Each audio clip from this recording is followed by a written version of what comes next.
Obsesif, ngobrol santai, seru, dan inspiratif.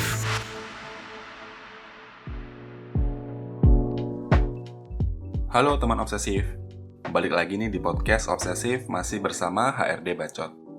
Di episode kali ini, kita bakal bahas soal pengembangan karyawan yang ada di sebuah perusahaan yang sudah menjalankan roda pengembangan secara baik. Penasaran kelanjutannya? Eits, sebelum kita ngobrol lebih banyak, jangan lupa untuk follow, nyalakan notifikasi, serta beri rating terbaikmu untuk podcast Obsesif di Spotify ya. Yuk, kita simak episode kali ini. Hari gini masih ketipu investasi bodong, masih susah atur keuangan, investasi, klaim asuransi, dan update isu finansial? Dengerin Podcast Cuan, cari untung bareng teman. Persembahan Medio by KG Media dan Motion FM di Spotify.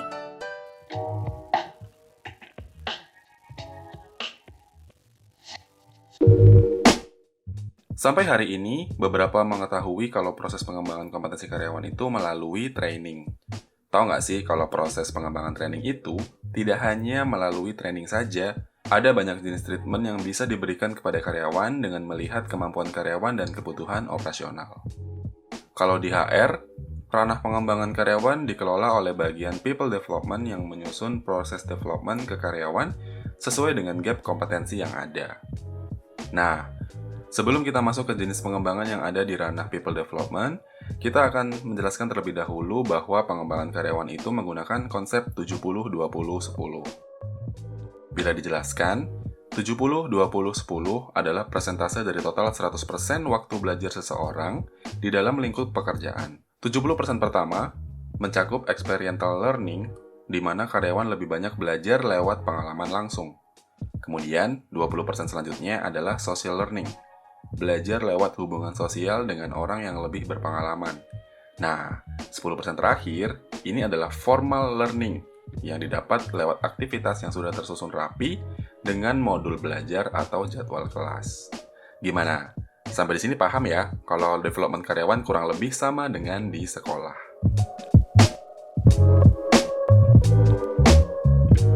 Nah, masuk ke model pengembangannya, Mincot akan jelasin satu persatu, yaitu mulai dari job enlargement. Job enlargement ini adalah treatment proses development dengan menambah scope of work atau responsibility karyawan. Job enlargement ini lebih identik dengan penambahan pekerjaan dari sisi jumlah. Misalnya, rekrutmen. Karena proses rekrutmen masih dalam intensitas rendah, maka di-enlarge dengan aktivitas training onboarding karyawan dan organization development. Kemudian, yang kedua adalah job enrichment. Treatment ini adalah dengan menambah authority pekerjaannya. Seseorang bisa memiliki matrix decision making dalam proses pekerjaannya.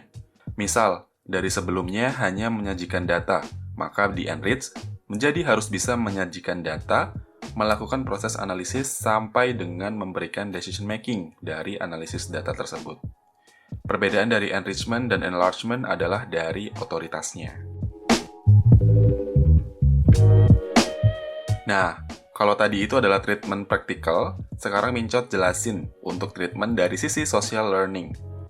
Pertama adalah coaching. Treatment ini lebih banyak membantu karyawan mencari insight dengan memancing pertanyaan-pertanyaan yang nanti karyawan mendapatkan pencerahan dari pertanyaan pancingan ini. Coaching tidak diperbolehkan mengarahkan, karena tujuannya karyawan bisa mendapatkan insight-nya sendiri. Nah, treatment ini adalah dengan memberikan contoh kepada mentee atau orang di mentoring mengenai beberapa hal yang dilakukan. Ketiga adalah directing. Treatment ini adalah memberikan arahan kepada karyawan terkait pekerjaan yang dikerjakan. Atasan memberikan arahan langsung apa yang harus dilakukan ketika mengerjakan sesuatu. Dari sini kelihatan ya, kalau di social learning ini lebih banyak interaksi dua hal dari dua pihak, jadi perlu ada komunikasi dua arah nih, biar treatment model ini bisa jadi lebih efektif. Nah, gimana? Udah kebayang ya bentuk pengembangan itu seperti apa yang bisa dilakukan selain training? Nah, ada satu hal yang perlu kalian pahami bila dalam proses pengembangan itu ada target yang dicapai, ada tenggat waktu dan bukti perilaku yang ingin dicapai. Soal reward ini tergantung dari proses treatment ini dibungkus dalam sebuah program employee reward atau tidak, seperti promosi, bonus, dan lain sebagainya. Bila ada embel-embel ditambahin pekerjaan tapi tidak ada ekspektasi dan target perilaku, ya kalian perlu tanyakan kepada atasan. Jangan sampai tidak ada arah dari aktivitas development yang diberikan ke kalian. Sampai di sini dulu ya episode obsesif bareng Mincot kali ini. Sampai jumpa di episode berikutnya yang pastinya nggak akan kalah seru. Jangan lupa untuk follow Instagram, TikTok, dan Twitter Medio di @medio_by_kgmedia. Dan pantengin terus konten-konten seru di seputar dunia kerja @HRDBacot di media sosial Twitter serta Instagram. Mincot dan segenap kru obsesif pamit undur diri dulu ya. See you!